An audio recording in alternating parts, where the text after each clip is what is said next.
I did have a little chit chat with your favorite somebody, well, my favorite somebody too, because I grew up enjoying this guy's songs and I'm still enjoying his songs. Like, he keeps getting better by the years. Rocky Dawuni was in the house. Well, I caught up with him and boy, did I have fun. I don't even want to say too much because I don't want to take from the interesting parts of this interview. Enjoy this one. There comes a time when the table is turned. Yeah. This one goes to those who thought this day would never come. All right, people, if you're just joining us, I'm right here with our very own Rocky Dawuni. I know you know about him. Remember the song, In Ghana,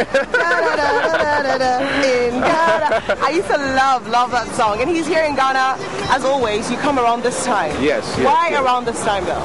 Well, usually I come around this time to celebrate Ghana's independence, okay. Because for me, that is one of our most sacred institutions. Yeah. Because Ghana's independence is not only something that is important for Ghana, but all freedom-loving people around the world. Okay. So every year, out of my schedule, regardless of where I am, when it's 6 March, when it's March, I come here. But this year is most important because this year, I'm actually not doing a concert, but launching a new album. Oh!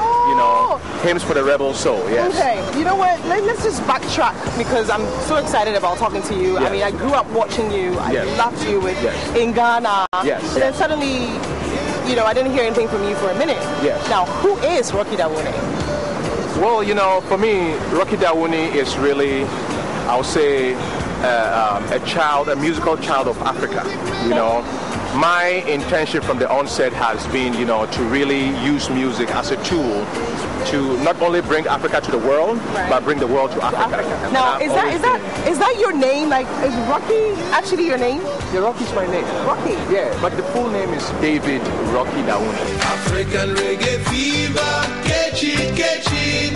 There will be no cure when you get it. You know what? And I read in an article on the internet that you're actually considered the Ghanaian Bob Marley, like the Bob Marley of Ghana. How does it feel to be actually compared to a legend like Bob Marley? Well, the whole thing is that people are always going to compare you to somebody. It's part of the norm, you know what I mean? I think Bob Marley is one of the most amazing musicians ever to walk the earth.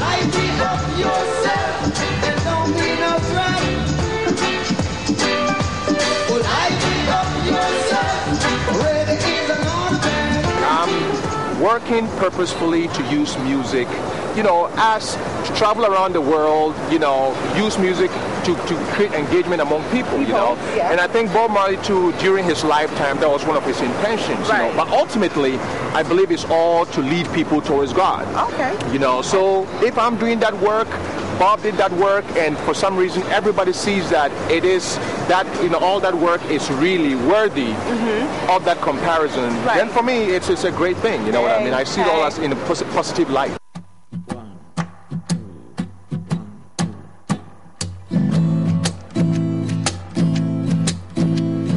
Girl, let us take it slow. Rocky Dawuni, are you a Rastafarian? Are you a vegetarian? I mean, I know Rastafarians don't eat meat. Yeah, I'm vegetarian, and I will also say I believe in Rasta consciousness. Awesome. Okay. Consciousness, not just because I don't subscribe to labels like you are this. Okay. You belong to this religion, you belong to that. I believe by your deeds you shall be known. Okay. You know what I mean? So the consciousness is that you have to live righteously.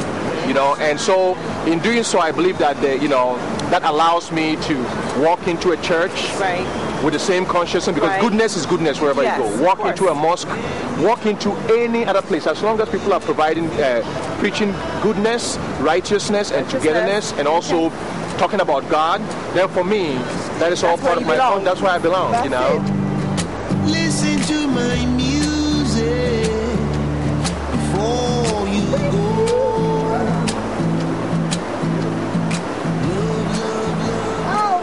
Jesus. All right. A little mercy's like rocks that we can sit on at the beach, you know? So, I met your wife actually. Very lovely lady during the DMA launch. Okay. And our heads are like together. Yeah, you see. That's like, have you seen Avatar? No, well, I saw bits and bits of Okay, I don't want to get deep into it, no, but our hands joining.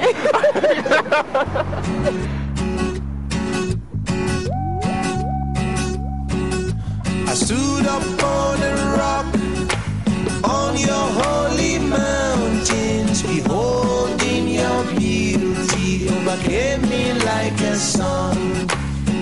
My cup overflows with joy, hearing sound of prayers and bells. My faith was once weak, but now you make me strong. You do have like a few number of good tracks on your albums, yes. And you did a little humanitarian song with Bono.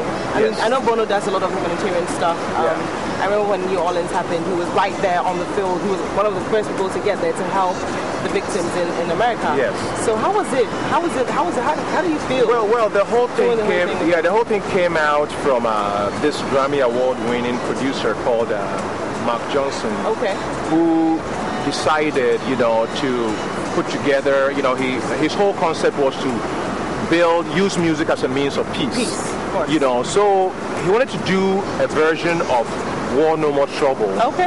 That people sang from different parts of the world, Right.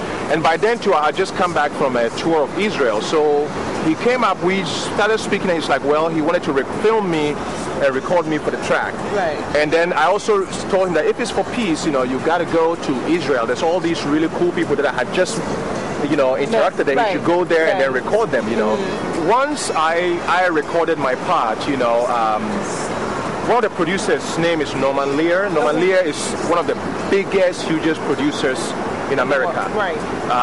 He produced All My Children and all those big shows, Awesome. Okay. Yeah. So Norman sent the version that I've done to Bono. Okay. Bono heard it and said, oh, he wants to sing on it. So the producer and the crew flew to Ireland.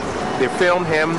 And then they went to Israel, filmed the little things all that stuff, and then some stuff too from Congo and then South Africa. Wow. And then they put it out, as part of this thing called Playing for Change. And that record and project, I mean, there were a few other videos too that were part of it, and a few other songs. But the project it was top 10 on the Billboard charts. Yeah, I read that. Huge record, and it raised a lot of money for, all these schools and all these peace movements, around the world, And for me, it's also a testament as to that, it's artists who believe in what we're doing. Yes. So in terms of doing that track, it was all born by our desire to really use music to make a difference. I did read as well on the internet that your song has been nominated for an EA video game something. Can you tell us a bit more about that?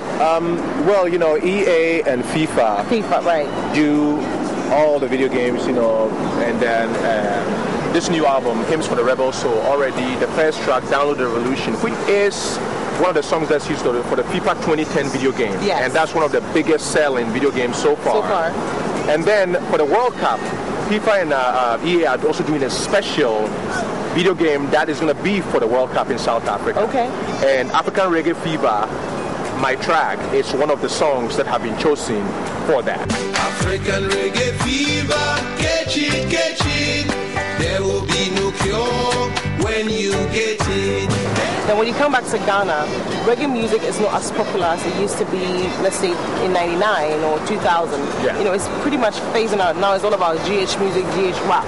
Now, what can we do as Ghanaians to sort of reinvent and reintroduce the whole reggae fever here in Ghana one more time? I think it's a simple thing, is that